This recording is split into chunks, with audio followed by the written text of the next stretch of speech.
Hey guys, today I'm going to show you how training once a week isn't optimal and how increasing your frequency can get you much better results and the science behind it. So we're going to jump into a simple example of training a muscle group once a week, or what's typically called the bro split. So we have a chest and leg day here, and the idea here is you only train a muscle group once a week, you absolutely annihilate it to force it to grow, and then you come back and train it again the next week. So chest day, International Chest Day, Monday you train chest, then maybe Tuesday you train legs. I should have gone through and done this for every body part, but it would have been too complex for you guys to see. So I've just done it for your chest and your legs. And then on the other side, I'm going to show you what's a smarter science split of training, say, a full body progression and implementing them here.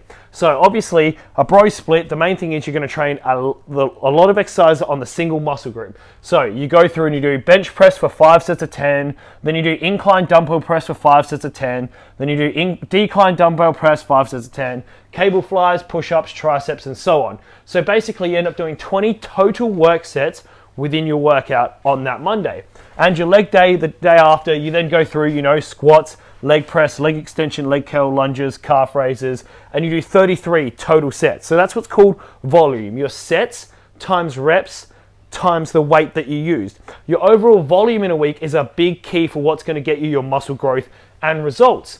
So before I go explaining what would be a better and the pros and cons of each, I want to explain a few things you need to understand. So obviously, you've got training frequency, the amount of times in which you train that muscle within a given week. You've got volume, which I just explained for you, and you've got your recovery. A balance between these is what's going to allow you to get your best results. So often people say they only train their muscles once a week because that's all what they're able to recover from, because it feels sore for a few days after and they want to make sure they get the most out of their workout.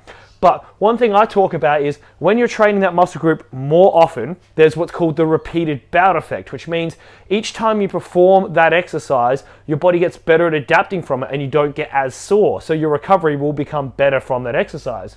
Recovery is based on the total amount of volume in which you do in a session. So the more volume you do, the sorer you get. That makes sense. The more work you do, the sorer you get. So in the bro split or single day training, you're doing a lot of work in the single day. And their argument for you can't train that muscle more than once because it won't recover. Well, I also say, are you really thinking about how recovered you are when you're doing those exercises? For example, by the time you get to the third or fourth exercise within that chest day, your chest is already beat up really badly. Like, I guarantee you, once you finished your first 3 exercises, if you went back and tried to attempt one more set at the first exercise you did, you'd be so weak you wouldn't be able to do it because you've done so much muscle damage already. So aren't you already training in an unrecovered state at that point, but you're not thinking of it that way, you're just thinking in terms of days, you're beating the muscle up that much. So one term I want to throw in, which is called MPS. Muscle protein synthesis. Now, MPS is simply the hormonal response in which it becomes elevated after you train and causes your muscles to grow. Now, to simplify it, most studies say that it lasts for about 36 up to a maximum of 72 hours after you finish that workout. So straight away, that's a red flag in my mind, because if I'm training a muscle group once a week, there's a lot more than 72 hours between each training session, which means if it ends at a maximum of 72 hours, every minute after that 72 hours, you're not getting any more results. You may still be recovering from the amount of damage you've done, but you're not getting any bigger or stronger. You could do that much damage that you're still recovering a week later, but MPS is down, so you're no longer building any more muscle at that period of time. So that's one thing you really have to take into account when you're doing this. So on the other end of the spectrum, what would science suggest? What is a better way than training and beating up a muscle group just once a week? Well, if you're more a beginner level or even in the intermediate stage, training a muscle group 2, 3, or 4 times a week is a good idea.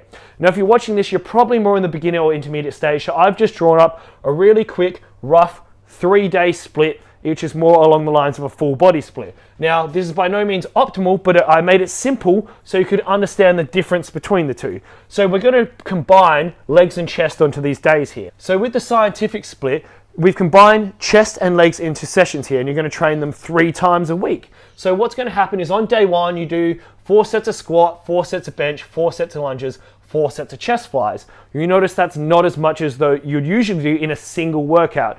with those exercises. Then you then do day 2, and then you get your leg press, your dumbbell curls, your leg curl, leg extension, chest fly, and calf raises in. And a third day, you get what you missed with your decline dumbbell press, your squats, your leg curl, leg extension, push up, and calf raises. But what's key here is people will think there's no way I could train chest 3 times a week because of the amount of volume you're doing there. If you notice, what I matched up here is on this, I've only done a total of 24 sets of chest, where we did 30 in this single day.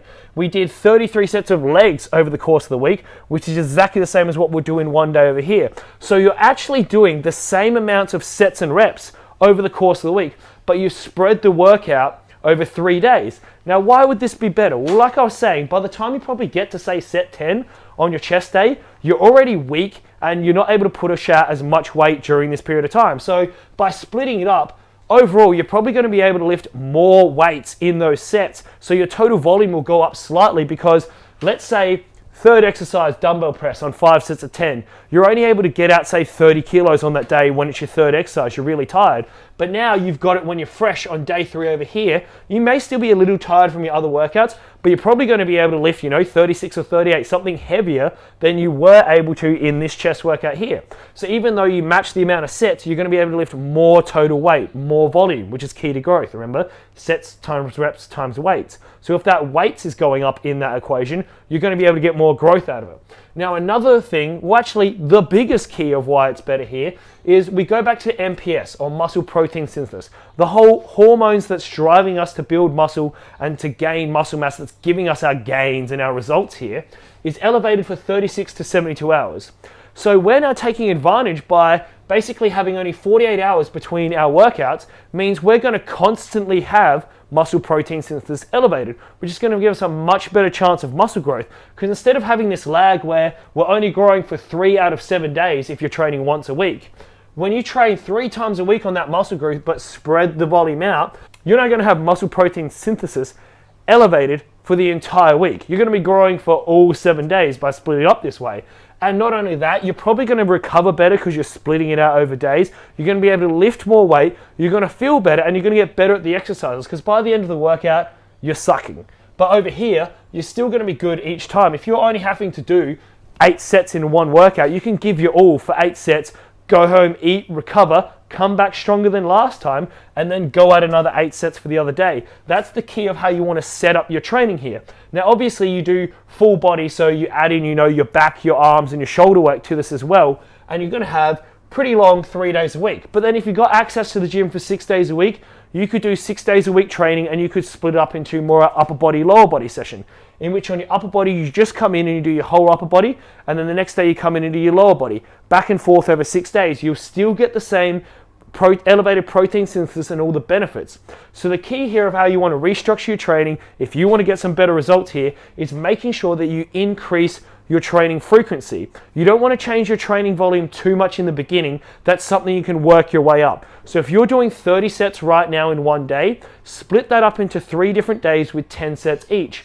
Eventually you can start pushing that up, but start off with the same amount of volume because you're going to be able to lift heavier weights. The volume's going to go up anyway, so you don't need to go adding extra sets and reps in now. Let your body adjust to the 3-day-a-week training, start recovering better, and then move your way up from there, and you're going to get far better results. So the whole point of what we're looking at here, and the difference between the two, and while increasing your training frequency is going to increase your volume, it's going to give you a better chance to recover. More weights, more volume equals more growth and more gains. It's a much better way of training than beating your body up for one muscle group. And if you really love training, it means you get to do it more often. I would hate that if I only got to squat once a week. I really enjoy squatting, so I want to do it more often. And guess what? Science says I get better gains from that, so I'm going to do it. So I squat 3 to 4 times a week and change my program up. What you can even look at doing is throwing in a 4th session for a muscle group that's really lagging. So say a lot of guys might want to bring up their chest. You could then add in a 4th day with a little bit more chest volume and maybe just focus on the isolation exercises. So that's the key here of how you want to set it up. Always remember when you're doing your programming, if you're going to try and do this yourself, compound movements come first. So those movements that use more than one muscle in each exercise are key. Squat, bench, pull up, leg press, deadlift, all those that use more than one muscle in each exercise come first. Then you go down and progress into isolation exercises. Exactly how I put it here. You go through, you squat, you bench, you lunge, Then you do your chest flies and your calf raises because they're isolation exercises. That's another quick tip of how you want to set up your training here. So if you're currently doing training splits of once a week, I really hope you take advantage of this and look at splitting up your training to get far better results. I simplified this a lot. If you really want to go through, I'm happy to do more videos and go in depth and do this for you. Just comment below what you want to see. Make sure to like and subscribe so you help me out. And if you want to get onto it right now, follow some of the great people in the industry. Like you've got Eric Helms out there, you've got Lane Norton, you've got Mike Zordo. So there are 3 off the top of my head that are doing great work with programming right now. They have got tons of videos on this kind of stuff and even example programs of what you want to set up. So again, if you want some help, shoot me an email. Make sure to like and subscribe, and I'll send you through a whole example of training guide and more in-depth information on how you can improve your training. But I really hope I helped you all out today, guys, and I'll see you in my next video.